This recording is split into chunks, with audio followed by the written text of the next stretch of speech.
Hello, Robert Nelson here with another quick tip on how you can become more successful with your selling.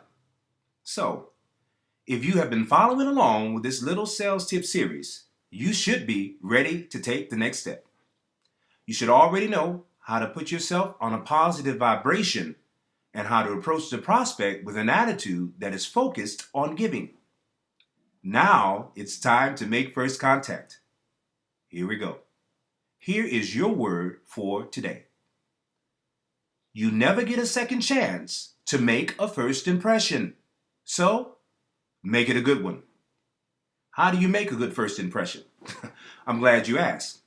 First of all, you have to be consciously aware of the fact that whenever you make initial contact with any person, they are perceiving you through their five senses. And within the first few seconds of their interaction with you, they will draw a conclusion about you based on the information that they're gathering through their senses. Now, I know this might seem wrong and unfair, but the reality is that people tend to judge a book by its cover. So rather than getting offended or being defensive and thinking, they're just making a snap judgment about me and are drawing a conclusion when they really don't know just how great a person I am. Instead, be on the offensive, be proactive. Prepare yourself so that their initial observation inclines them to want to give you a chance to engage in an actual conversation. So here's your challenge. Since people do tend to judge a book by its cover, your challenge is to make your cover as appealing as you possibly can. This is how you make a good first impression.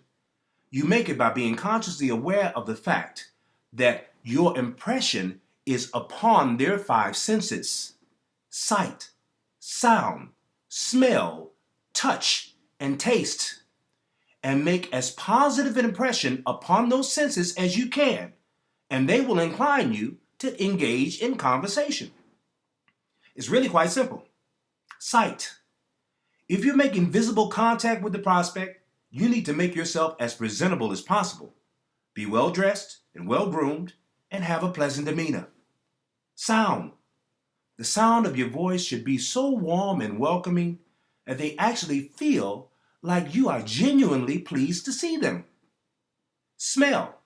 It's absolutely critical that you have good hygiene and fresh breath, especially if your initial contact is in person. Touch.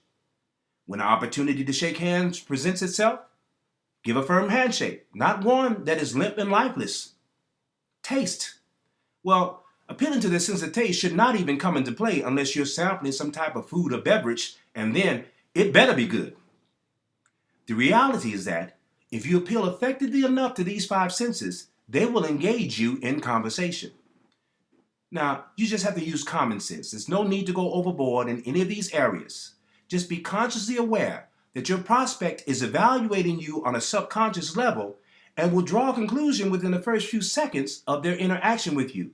So, present the best you that you can possibly be and give yourself a chance to break through the ice and engage in an actual conversation.